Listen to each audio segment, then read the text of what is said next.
Square One DSM is an initiative of the Greater Des Moines Partnership that mentors, connects, and enhances the potential for success for entrepreneurs in Greater Des Moines.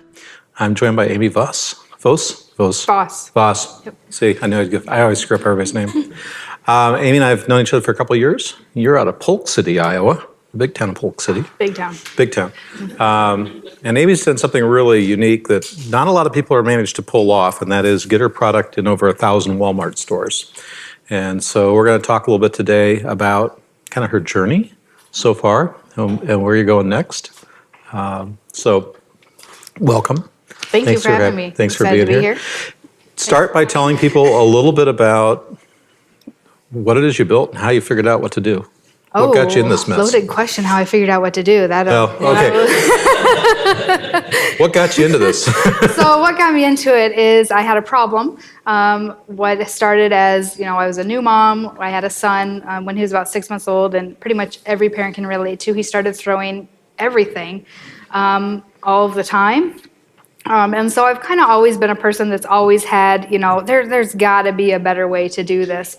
And so when I went looking for options that were on the marketplace, there was nothing that worked. We would buy them, and then he would quickly undo them. And I thought at the time, I have a genius on my hands. Obviously, he can undo all of these things. But it turned out they just weren't. Well, he is, of course, a genius, but mostly they just were not effective products that were on the market. And so I say I went on a mommy mission to design something that finally puts a stop to the drop game. What it is essentially is a multifunctional tether. So parents can attach it onto a stroller, a car seat, a high chair, whatever their child's sitting in, and secure it around any item that their child's holding. So the main goal was to create something that was safe, obviously, because they're dealing with children. 2, it had to be easy to clean. Everything we tried was made out of cloth, and so it always got really dirty. And 3, it had to be really versatile. So kids don't discriminate when they throw their items. And so my son threw spoons. Unfortunately, when we would go to restaurants, the wait staff loved us because he would throw all of his stuff all over the place, and spoons in particular. And I happen to be a little bit of a germaphobe, so this was a big problem for me. And so it secures anything from a small spoon to a crayon. My husband, Chad, there, he can show you. They're completely adjustable. So anything from a super small item to a large item, there's not much that you cannot attach to that. It does have patented built-in breakaway points, so for added safety for parents, kind of put them at ease about giving their child a tether device. But no, we're really proud of it, and it seems to be doing quite well. Very well. Before we get into the details too much, so for most of you who are looking at this for the first time and say, okay, it's a piece of rubber, piece of plastic, big deal. So let's talk a little bit about what a big deal it is to bring a product to market for the baby industry specifically, and your journey through learning about injection molding products and safety and material types. And yeah, I have all sorts of new degrees that I never thought I would have in my lifetime. And so bringing a product to market, you want to think that it's easy, but it is far from that. So it started with, obviously, I had this idea, and this was back, my son was about 6 months, so he was born in 2010, so we're looking right around the beginning of 2011. And so what I did is I have very low skills on Adobe Illustrator, but I just kind of created a sketch in my mind that looked absolutely nothing like that. They never do. No, it was like a monkey that you would clamp onto a table with like retracting arms. It's come a long way. So anyway, I kind of still want to see that. Yeah, right? That sounds good. Coming to market in 2020. Yeah. No. Right. So what I did is I just started researching manufacturers and really finding the resources is the hardest part when it comes to bringing a product to market. I ended up finding, through a family friend, a manufacturer here in Iowa, Guttenberg Industries. And so since it was a family connection, we got a meeting with them right away. And so I went there, and I was really excited. And, I'm telling them all about my product, and they take me on their tour. And we were probably there for about 3 hours. And, at the end of it, they said, "This is all really great, but you're you're going to need this, this, this, this, this. And I was like, no, I didn't know I needed any of that. I thought I could bring you my sketch and we could just go from there. But there's a lot, obviously, that had to go into that. There had to be engineers to design it. I know it looks like a strap, but like I said, there was a lot of criteria that we had to meet. You have to make sure that it's safety tested for the infant market. There was a lot that had to go into it. You had to get tooling, which I did not know of, which is a very small piece of metal, which is probably a little bit bigger, well, probably about the size of that sign back there, you have to have created, which is about the cost of a car.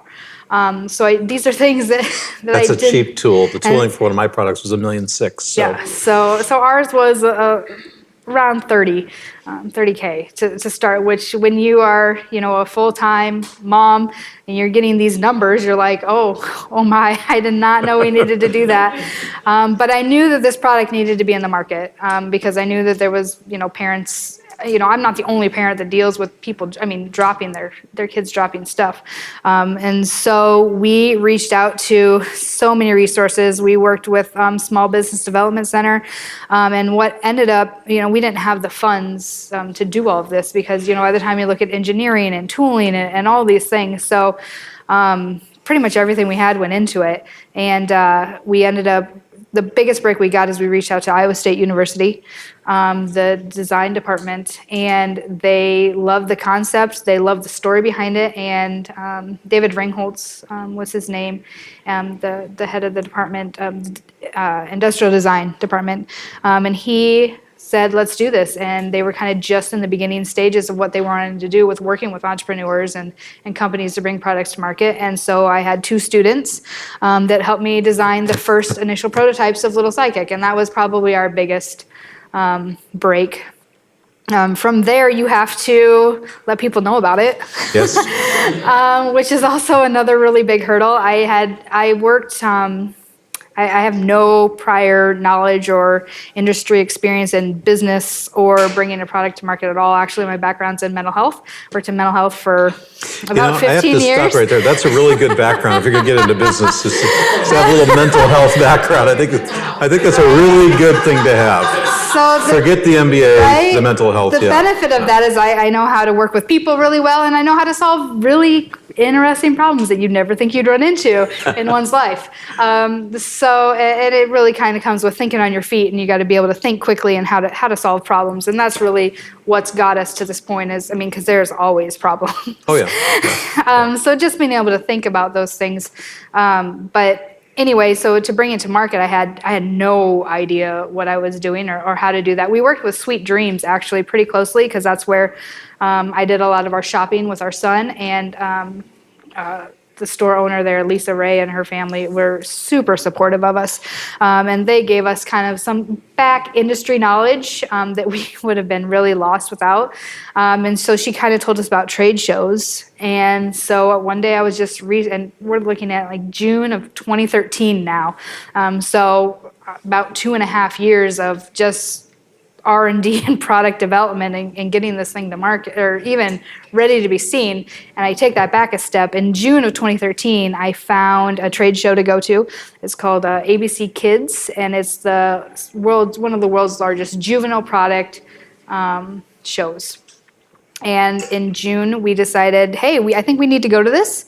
And so I signed up for it, and I had no tooling. I had not done any safety testing. I had done nothing. We signed up for it, and we were like, we're just going to make it happen. And so then we did a lot of work between June and October of 2013, and we launched it at a trade show in October of 2013, all while working full-time still at another job.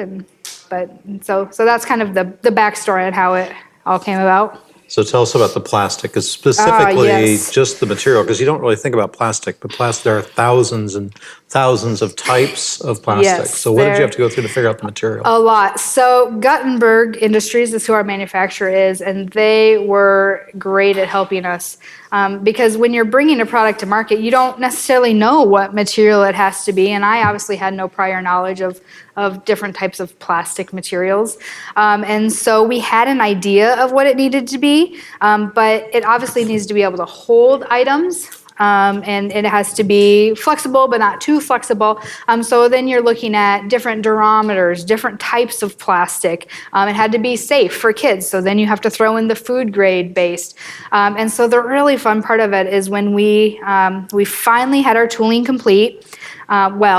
What we thought was complete at the time. It's never tooling, complete. yeah, it's always changing. But they let me go to the manufacturing facility, and we were there all afternoon testing. And we probably tested 100 different plastic types of material. So what we originally thought we were going to use, we did not because it was too weak. So the holes would fall or it wouldn't hold an item. And we would just test plastic after durometer after durometer. And when you're talking, durometer, you're talking about how hard an item is. So this material is it's a TPE type material, but it can come soft or it can come as hard as that table. So there's a lot of different things that you have to, components that go into the plastic itself that you don't really take into account and that you have no way of knowing until you have that tooling done. And we got really lucky. It was so much fun to see, this one finally works. We literally were hanging baby items on their industrial machinery in the manufacturer. Something I don't think they do very frequently, but they did with us, and it was a really great. It was fun. They do enjoy getting a little bit more hands-on there than maybe some other manufacturers, and it was great for us. I got to say, you got lucky to get reference. I used to work with that company in my last job, and they're very, very good production manufacturer in Iowa, and they're good about working with small companies. And they're very large scale, actually. Yeah, that's the interesting thing is they it. can do as much as she can send to them. There's not really a practical limit what they can deliver. They're located in Garnavillo, Iowa. So it's up on the Mississippi by Guttenberg, but they just recently moved their facility to Garnavillo because they've been expanding because they've been doing such large volumes with, products like Lil Sidekick. And they work with other large juvenile product companies. Tomy is probably one of the world's largest juvenile product manufacturers. And they create products for them as well as, small parts to automobile. So they do a lot of the auto. They do some in the computer industry. They do quite a bit. Yeah. So now you got a product. Talk to everybody about the package. Oh, so the packaging, I will say, if you're going to ask me what's the biggest thing that I recommend to people, if you want to be able to sell your product and sell it effectively and you want to get into big box, you need to have good packaging. Initially, we did not know that. We had nice packaging. It was very graphic focused, and we thought it was great, but we were kind of new that it didn't necessarily tell what the product. This is a new to market product, right? Even with the cloth items, there wasn't a lot out there, which was really surprising to me. And I think it came down to the safety component of it. But when we're looking at this, nobody had ever done a plastic tether for kids. So we're a complete new to market product. So when you're in those stores and people are looking at it, they're like, well, what is this? What does it do? And our packaging didn't do a really good job of relaying that. And we had gone, obviously, to these trade shows, and it was the second trade show we had gone to, and we had a big box store come into our booth, Bye Bye Baby, and it was great because they were in our booth for about 20 minutes talking to us, but it was terrible because they just were ridiculing our package.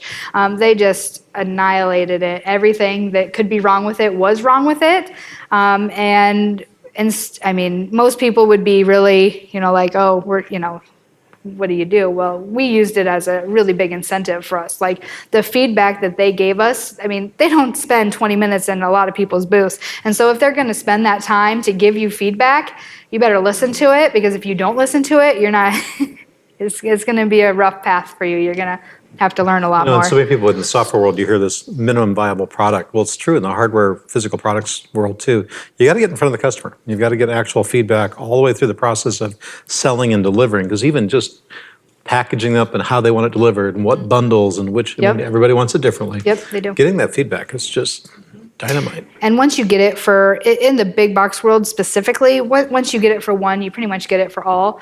So it was a big incentive for us that, hey, if we want to do this and do it the right way, we have to get our packaging to where it needs to be. And we worked with a company out of Minneapolis who actually Bill Bernardo recommended for us. So, and that's something I would tell you is there are a lot of people in the area doing hardware physical product, whether it's consumer product, whether it's food product. There are a lot of people in the product game, and it's good to reach out to people like myself and others and find out who's out there, because it was interesting that Bill knew who'd go to. Oh, it was. It wasn't my area. I don't know. And you really do want to believe it or not, there's something called a packaging engineer. I mean, it is an engineering thing to come up with effective. Have you ever gotten one of those things in the mail where the package is more interesting than the item? You start taking it's amazing what they can do. And these retailers, if you don't get it right, you're not in the store. Speaking of retailers, so what was the first big box you got into? Surprisingly, not Bye Bye Baby, actually. It ended up being Kohl's.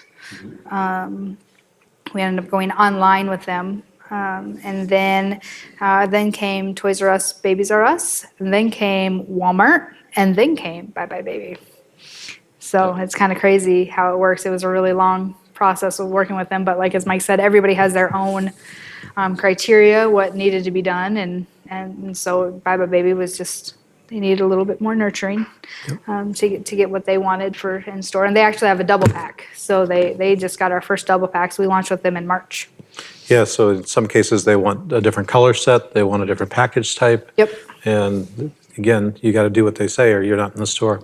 So you're in 3 different big box stores now. You're not in Kohl's though, right? It's Kohl's online. Kohl's online. Yep. Walmart, Bye Bye Baby, Toys R Us, Baby R Us, same Correct. company.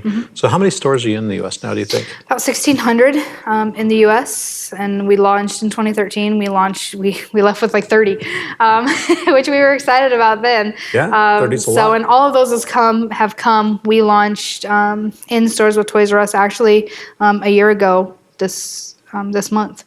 Wow, so all in the last year. So, well, obviously we have specialty stores as well. We've had No, but them. 1,600 big box stores in 1 year. I mean, give yourself credit. That's hard to do.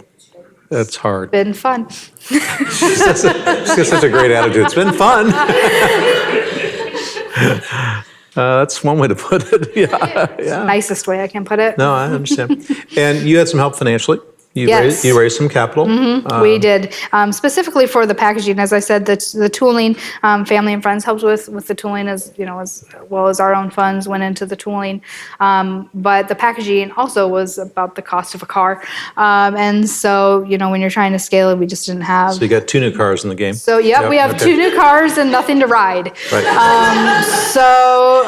But I guess we're riding it a kind of a different way, a different journey. We're taking this bad boy, but yes, we ended up raising funds from a really awesome local group. Ankeny Angels have been extremely supportive. We also got some Plains Angels that came in our round. We raised $100,000, and then we matched it with funds from the state in their launch program. So that was a huge advantage to getting to big box stores, because it takes a lot of capital, a lot of cash to do those things that you don't necessarily think about, the cost that goes into all of it. And every day there seems to be a new expense that I was not prepared for, and it's something that is not an easy one to come up with. So one of the ones we've been working on together lately that I would be fine to share is, there's this idea you get an order, and it's like, okay, you need to ship, 500 units to some big box company, to a distribution center. Let's say it's in September. Yep. So you're going to buy those units in advance, August. yep. You're going to pay some up front. You're going to pay some when they deliver, long before you ship it. And by the way, then you ship it, and then you wait 60 days. Or 75. And then then they're supposed to pay you. So the faster you grow, the bigger amount of cash you need to keep growing, because you got to keep buying the inventory. So we've been working on what turned out to be a fairly detailed model. Amazingly detailed model. Crazy how much work it is. It is Because a everybody lot. pays differently. So when you're modeling, it's just like, well, Walmart pays one way and Bye Bye pays another way. And they all have different timing on when they pay. And they place these POs weekly or bi-weekly, and Bi-weekly it's or not monthly just or... it's not just one PO. It's a PO for each distribution center that you're going to, or each store that you're going to, and you have to have a whole additional system. Those are things that you learn as well. You have to have additional systems for those POs, and it's just it's a very intense model that Mike was great at figuring out. Because I've been in the hardware business before. Right? I heard of Do you package it at the same place you manufacture it? Yep. Okay, so you ship the packages there. Yep, and then it's all put together there, and then they ship it to us. And then there's some that we do have to package on our own. We call them packaging parties, just because they maybe need a different type of packaging than that we have packaged up Well, it's there. kind of fun because when you were starting out, you packaged them yourself. Every single one of them. So tell them about the packaging parties. The packaging parties everybody really likes. I give pizza and some beverages, and it starts out as a really fun idea. But the packaging parties, like for instance, when we launched at that first trade show, we didn't even have units in packaging, so we were up till like 3 or 4 in the morning in our hotel room packaging the units to be displayed, and it's, you know, you just didn't, and it's not. It's always been an intense packaging that we've used because I've always kind of liked something that's a little different than what everybody else has. That's just kind of always been the way that I am. But the packaging parties, you know, you get a bunch of your friends, anybody who's willing to help, and some pizza, and then you do an all-nighter packaging and get some matching calluses. It's always fun times. If anybody knows the brand Method, all the Method products that ran through Target, if you ever go back and read their original stories, they were literally going and getting bottles from people who'd bought the product that were friends so they could refill them because they couldn't get enough bottles. And they would refill at night and deliver to the store by hand every day because they just couldn't afford all the plastic and all the production. So there's some really fun stories about that kind of thing. So you don't just sell in the U.S. No, we don't. We are How many in countries now are you in? We are in 13 countries worldwide, and like I was telling Mike, we hope to be in 15 by the end of this week. We're going to be adding 2 new countries, and that's really been nice for our cash flows. Yeah, I was going to say, tell them what's so great about international. They pay in advance. If you're going to go international, make sure that they pay you in advance. That's one thing that I learned from Iowa Economic Development Authority. We work with them quite closely as well, especially when we got our first international order. We had no idea what we were doing there. It's a whole other world. And all of, you know, the different terminologies and Incoterms and this and that and those things. But the one thing that they said is if you're shipping internationally, make sure that you're getting at least your cost in advance, because once that product is overseas, You're done. Then it's overseas. And there's not much you can do, but I mean, you have to literally fly their courts in their system. So it's great because they do pay in advance. And so it's really nice on our cash flow. But also there's a huge market potential internationally outside of the U.S. There's parents all over the world. So She was at a meeting the other day. I was with her, and somebody said, why aren't you doing XYZ in the U.S.? And she said the U.S. is only 6%. 6% of the market. What a brilliant answer. The U.S. is only 6% of the market. So, and there's a lot of people in other countries that have the exact same concerns as parents that they do here. So, and Made in the USA is not only is it big here in the USA, but it's big out even in China. It's a growing demand. Parents want products that they know are coming from safe facilities, especially if it's something they're going to be putting in their mouth or giving to their kid. So it's growing demand as well. The Made in the USA concept. did you set out to make it a teether? No.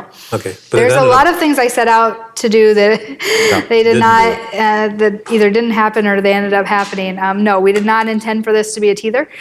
We also did not intend, I wanted kids to like it. I did not know kids were going to love it as much as parents did. They love the material, they love the shape, they love the texture of it. And so a lot of things, additional benefits have come from it, from the versatility of it. Questions? Is there a question? A quick question. Did you set out to specifically use local manufacturers of the product and you didn't say where your packaging was manufactured, but did you, was that an intent originally that you wanted to stay within Iowa? Yep, absolutely. I love Iowa. We went to Minnesota for a short stint, and we came back. I love it here. The companies have been great to work with, and it was absolutely a goal of ours to keep it made in Iowa as much as we could. And it was great that we were able to find a manufacturer. The packaging is actually made in Minnesota, Minneapolis. So it's still nice Midwest. And everybody we've worked with have been great. And it's convenient too. So our lead times are great, really appealing to people because, if you're getting it made in China, you're talking about you need a 6-month lead time. And then you need to take into account 2 months shipping, which is very expensive. So our lead times are great for retailers and our international customers because they can place a 10,000 unit order. And I don't need to, have that in inventory. I can make it on demand and have it to them in a matter of weeks. So that's been a huge benefit to us, including our packaging. For instance, I just placed an order yesterday, had a large order come in, and they're going to have me my packaging by Wednesday. We'll just go up and get it in a truck and bring it back. Well, and that's part of it. I think she went with a packaging firm that does packaging for a living, and they tend to have their own vendors they work with. And the reason you kind of want to follow along with that at first is because that also means they depend on them. And usually they're big enough to handle when she calls and says, instead of 1,000, I need 100,000. They go, okay, we need another week. It's not, oh my God, I got to go buy new machinery, et cetera, et cetera. You don't want to be in that situation because if Walmart called her tomorrow and said, we want to put you in the rest of the stores in the US and all of Canada, she needs to be ready to go because they're not going to accept no. Walmart's not really good at the word no. They're really good at the word yes and how high and how long. And so I've worked with them too. And they're good to work with. They actually, you know what? We've had an amazing experience with them. And I would say that there's a common misconception that they're difficult to work with and they're going to beat you up on your pricing. But like I said the other day, if you go in prepared, if you have your packaging where it needs to be, if you have your margins where they need to be, you have the capacity to grow, that's going to be a question they ask. If if you have a homemade good, how likely is it that you're going to be able to bang that out and put it in 1,000 stores in a month? Because you don't get your POs 6 months in advance. You get your POs 3 weeks in advance. Right. So are you going to be able to scale at that? And that's, if you can't do that, then they won't be able to carry you. And not only Walmart, but Toys R Us, Home Depot, all of those stores are the same way. You need to be able to have the capacity to grow because they want you to grow. They don't want to hold your inventory. That's not their goal. So you got into Walmart because of the Made in USA program. Can you speak just briefly about the Made in USA program So that's for Walmart? a really great program. If anybody has a Made in USA product and they want to go to big box, I highly recommend you apply for this. The application is past date now. However, it's Made in the USA event. They have a $250 billion initiative to bring products in specifically that are made in the USA. And the great thing about it is you can get on the spot meetings with the buyers, which is, if any of you know, is not an easy thing to do. You're just not going to get a meeting with a Walmart buyer without a lot of diligence and persistence with it. But it's kind of like speed dating. You get your 30 minutes, you pitch to them, they like it, they don't like it, and you move on. We started with, they were going to put us in 100 stores, and then they internally liked it so much, we got just a one-sentence email a couple months before we thought everything was supposed to go, that, hey, we decided to put you in 1,000 stores. No, thank you. No, have a great day. We're gonna But put it's you. better than we decided not to put your product in our stores. Exactly. We'll take it any day. They can email me tomorrow and tell me they're going to put me in 4,000 stores, and I'll figure out a way to make it happen. That's just the way that we've liked to work. So, but I think that gentleman had a. You kind of started answering my question already.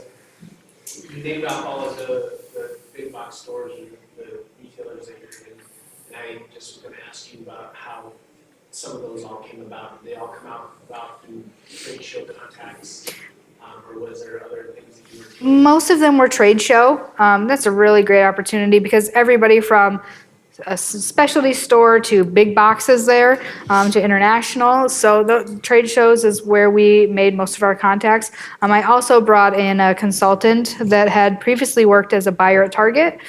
And that it helped us get retail big box ready. And she also kind of helped us pave the way of how to reach out to these before a trade show. So via email with kind of a cold email. Well, I think you were talking about being ready for the meeting because, by the way, some of your, if you have a product from Walmart, your monthly meeting may be 3 minutes. That's how long you get each month. So you kind of have to be ready. And if you don't know what being ready means, that's where these consultants what questions they're, what are they really looking for? What do you need to have ready to go? What's on what paper, in what format, in what order, so that you maximize it. The fact you got 30 minutes is amazing because, that's huge. That's a huge amount of time for Walmart. So just to back up, when you talk about this Made in the USA thing, what was that called? Was that something? It's Made in the USA Summit is what they call it, and they've done it, I think, for 3 or 4 years now, for sure 3. It's through Walmart. Yep, absolutely. They just finished with the application. The debt is closed now, and meetings have already been set for this year's event. However, next year, look around April. They'll probably do a press release, and then you go and you apply for this. As a matter of fact, a couple other companies that I work with closely, they applied and they were able to gain meetings through this as well. And automatically, you'll probably at least get online through Walmart, not through as your own vendor. So, I mean, there's huge benefit to it, and they're great to work with. Does your product retail? In Walmart, it retails for $8.49. Most And- other stores are $9.99. Yeah. Our double pack retails for $14.99. And we're on Amazon as well, too. So talk about Amazon, because you had an interesting path with Amazon. That was fun too. You've had a lot of fun. I have a lot of fun all the time. And it never causes me any headaches or loss of sleep. No. That explains your 3 a.m. emails. Right? Yeah. So Amazon, we started with a company had approached us at a trade show, and obviously it's something we wanted to do. Specialty stores were, they always, I started with specialty stores, and so they discourage Amazon sales, but we thought that, this is a product that needs to be out for the masses, and so we worked with a company who essentially just gives you POs, and they create your listing on Amazon. They, tell you all the things you want to hear. We do all this marketing, we set it all up, and the song and dance, and we're like, this is great.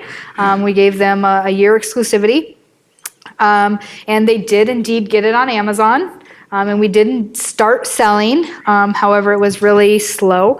The marketing efforts weren't there, and ended up that they more or less we decided that we needed to go a different route.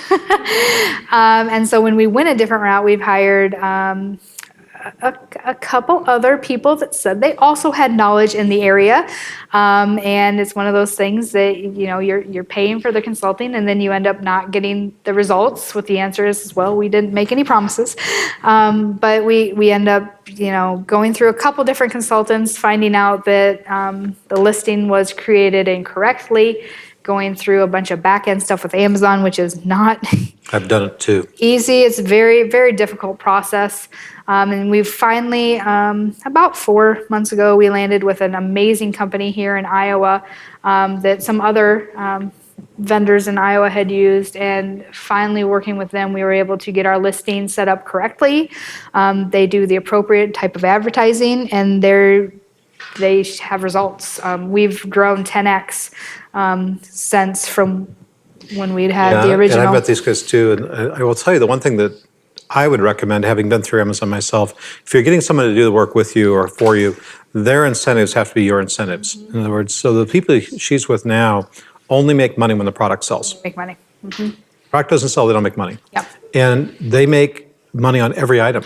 So it's not a flat fee, it's a percentage. But you know what, if they're making it happen, Exactly. And Who they're cares? invested in it. Yeah, So they're in. they're going to work for it versus if you hire. The best thing is to be as much hands-on as you can. For instance, when I let that company do that, I was not hands-on. I had no idea what they were doing. I just saw, oh, look, hey, there it is on Amazon. This is great. Thinking life was going to be good, but that's not how it works.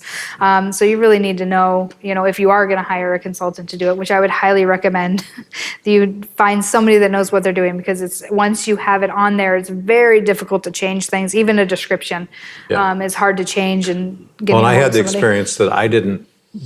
So if you own your own brand, Lil Sidekick, if you don't set up your brand at Amazon as you're the brand owner, other people can modify what your brand is and what it says, and in some cases claim that your brand belongs to them. That is correct. And I didn't catch it in time, but I didn't get to the point where somebody else stole my brand. But because I hadn't done it originally, when I reached back out to Amazon and said, hey, I need to do this, it was a 90-day process, and I gave them more legal documentation than I gave anybody else. I mean, letters from the state saying I'm a viable business in good standing, all of the documentations, incorporation, bylaws, everything. And You had to go through as well. bank statements, credit card statements. I mean, they really, because think about someone stealing your brand. I mean, if you've got like Krieg Tools up north, Yep. you're in the area, somebody steals their brand, that's worth a lot of money. And it's hard for Amazon, they're in a bad place. And so. any retailer can put your if you sell to a retailer, they can put it on Amazon. Yeah. So if you're not the brand owner of that site, they can put whatever price they want, they can put whatever description they want, they can put whatever pictures they want. So you need to be really But if you're the brand owner, if you get the brand ownership set right away. correctly up front, and the interesting thing is it all is out there on Amazon, but it's a full-time job for about a month to figure it all out. Yeah. So if you do it yourself, you can, and there's some Yeah, good books about how to do it, absolutely, but prepare for a full-time job for a month or two, because it's a bit of a machine. They are the world's largest stores, so. So if you like 10 full-time jobs, do it yourself, because Yeah, everything else is a exactly. full-time job too. So give people an idea, can you just generally, what's your unit volume on a monthly basis look like? How many items do you think you're selling a month right now? Oh, probably around 10 to 15,000 a month, depending on And an a year ago, international- that was almost zero. Yeah, a year ago it was not that high. Other questions? Kind of along the same themes that we've already sort of talked about, different than ripping off your brand or ripping off other things, but you talked a little bit about international sales and moving to other countries. Are you at all, are there any concerns about, say somebody in China deciding that they want to throw the exact same product out on the market? Absolutely.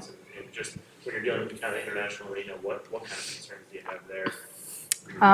It's a good point. So we have, we worry about it all the time. Once it's over there, you can't do too much to protect it.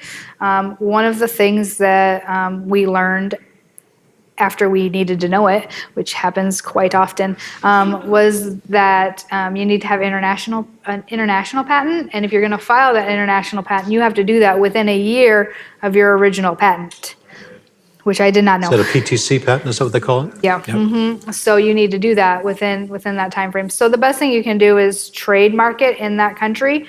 And so if you have the trademark, then your brand's protected.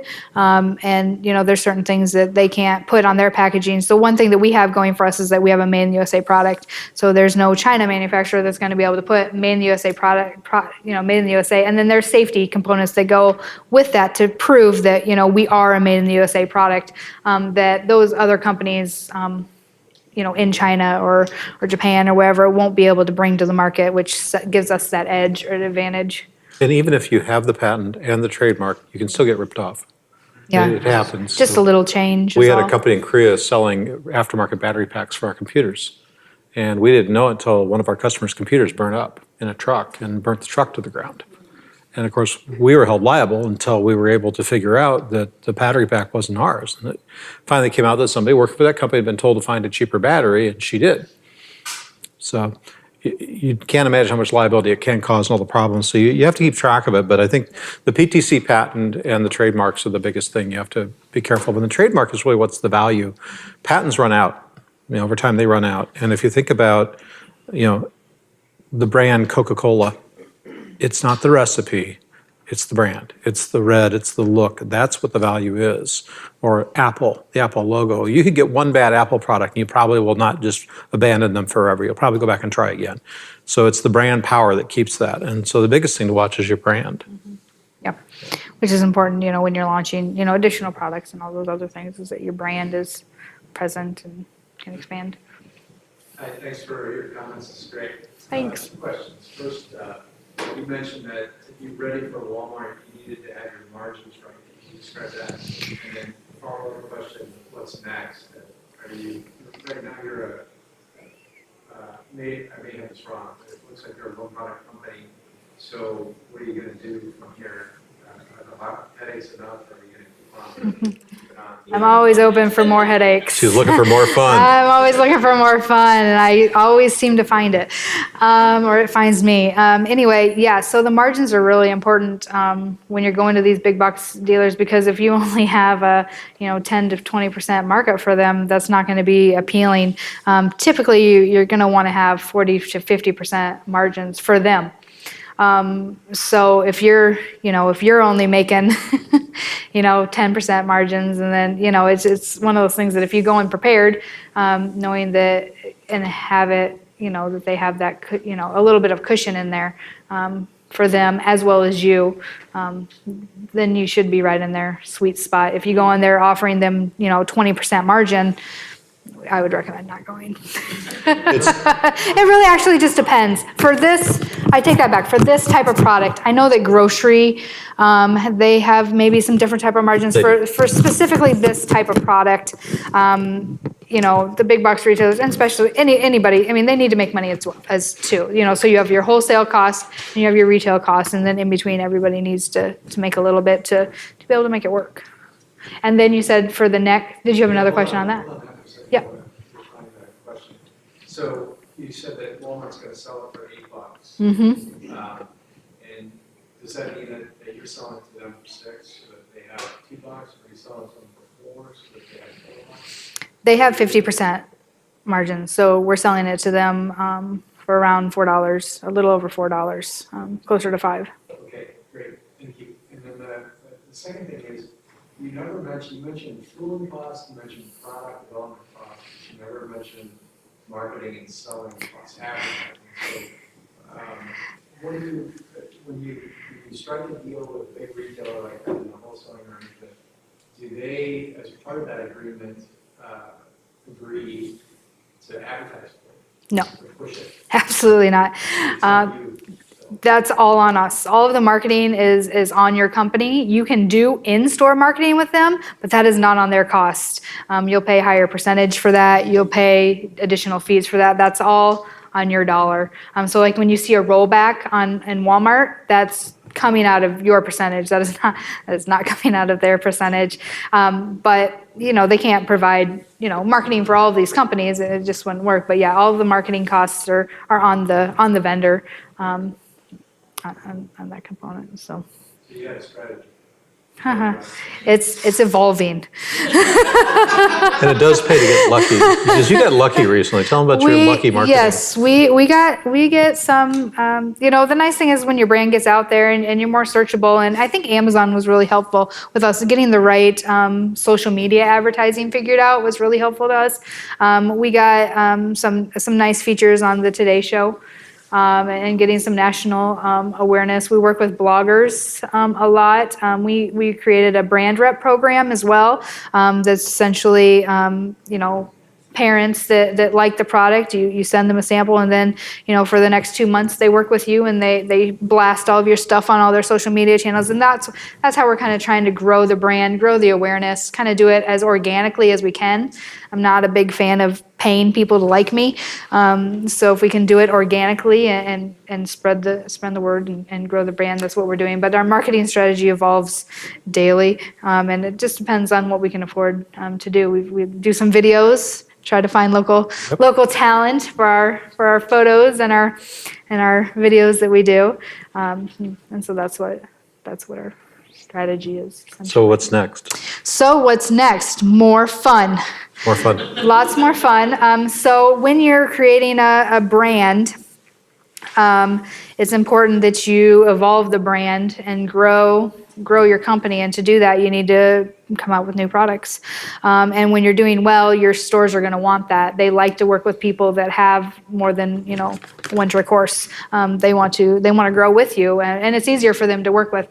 So we do have a new product coming out to the market. We're looking at probably around fall. It is really innovative.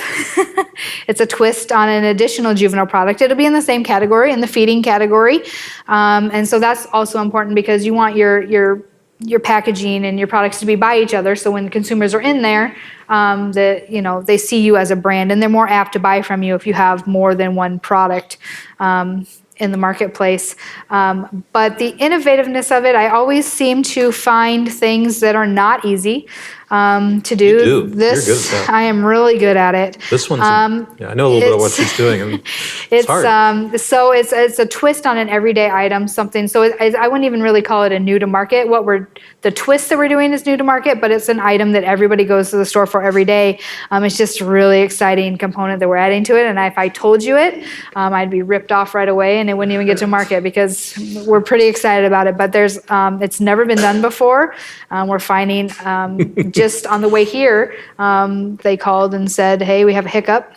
And so we're used to a lot of hiccups with Surprise. it. But the great thing is that we've shared it with all of our big box vendors. And they all are wanting to carry it, as well as our international. So it's a lot easier really, to do a new product when you can go to the buyers and say, will you buy this? And they say, yes. yeah, when you already in have volume. those avenues. Yeah. Quick comment on yeah. that. I'm just kind of surprised that the direction you went wasn't, okay, we have a tether and it works for this. Mm-hmm. The next is the handyman tether that catches my hammer, in my tool belt, and my paintbrush. Like you instead went for an entire product category. Yep. So, I mean, you already had this tether, it was kind of doing a thing, there could be this spin off on that to different, so what was kind of that, and you decided to launch an entirely, like learn all this stuff again. Right? Why are you that great? Because that's how I roll, Larry. I like to do things as difficult as I possibly can. There's never really an obstacle that I have not liked.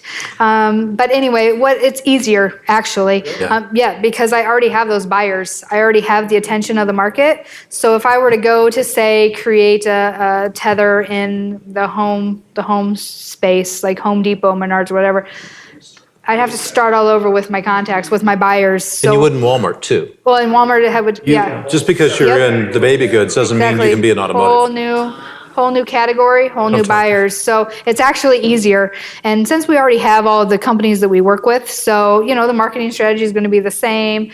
The manufacturer we already have, we have our engineers, we know how to do these things. It's just adding this twist that's never been done anywhere on the planet.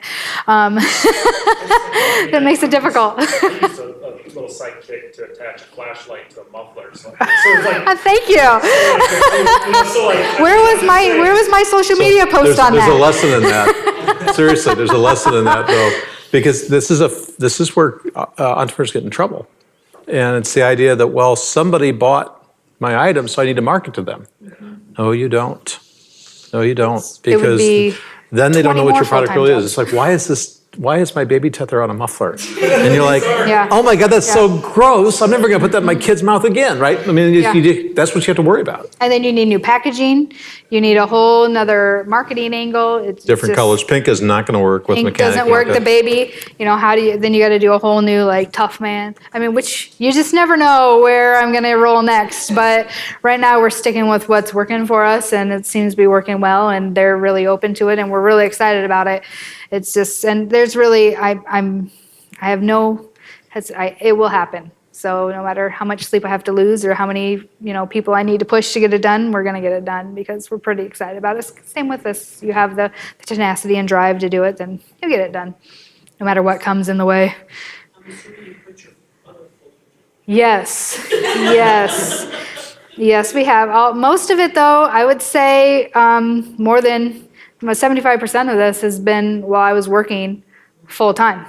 So, and raising a family and my husband working, so it was all, you do it on No nights sleep. and weekends and I don't get any more sleep now than I did then, but it's just, it's opened up a lot more doors for us. But, we had a really supportive employer and coworkers that were really supportive of helping us and give us that little bit extra. My lunch breaks were contacting, always doing something. But yeah, we are over full time on this one. Time for one or two more questions. Where's the next spot that you want to do Lil Sidekick? Where do you want to get it next? Yeah, where do you want to, you've got a big box, is there another? There is. We still don't have Target. We also are looking at grocery store chains, so like Whole Foods, Kroger's, those types of stores are next. It's just figuring out. We have those. We're in contact with those buyers and just making the connections happen. One more question. Is there a moment, you say very confident, which is probably difficult to do through this process, you mentioned there was waves, like you were saying. Was there a moment when you were not confident in this, like you were just like, I don't know? every day. Every day. Is that the right answer? No. So the difference is, I don't know if I'd call it confidence. I'm just driven. I would say that I've always, like I said, I've always been a person that I'll always figure out a way to make it better, to figure it out, whether it be in my personal life or in this life, even working in mental health. There's always moments where I thought, is this going to work? And you know what, if it's supposed to happen, it'll happen. All these amazing doors have opened up for me in the times just when I needed them. But the doors can't open if you don't reach out to them. She's good at asking, and I'm serious with this. Some people just don't ask, and I have to tell you, if you're in my role, Joey Beach back there is with Ankeny Economic Development. She does some similar things. If somebody doesn't ask us, we can't help. And so I can't tell you how many times I send notes out to just say, hey, does anybody know X? And I just send it to a blind list, and it's X for a client. I got another one going out next week. I just ask the question, does anybody know how to do this? And the nice thing about being in the Midwest, and especially Iowa, is people go, yeah, I know how. One of her investors has got deep experience in putting products into big box stores. And so, he's been very helpful in certain cases, just being able to answer a question. Everybody's been very helpful. It's like, how do I just do surrounding this? yourself by the right resources. And there's been so many times that, even the phone call today that I got could have, a lot of people would have thrown in the towel. Initially when we first launched, we had people actually sabotage. We've gone through the ringer when it comes to mishaps, setbacks, learning after you should have known something. Just getting into Walmart alone, we had a huge setback that if I didn't have the drive or the belief in my product or the support that I had, it would have ruined a lot of people's businesses. It was a large setback. And just being, knowing that, those failures are going to come, you look them at as a learning experience, and you make sure you have a good support system and that you believe in your product. And there's always another door that can be opened, always. I've yet to find a door that just remains closed. As long as you're willing to look for those other doors, they are always there. I've never once in my life, no matter what it is that I'm dealing with, been stopped by a brick wall. But I had to work for it. It just doesn't open on its own, unfortunately. They never do. They don't. Thank you very much, Amy. Thanks for having me, guys. I appreciate you coming.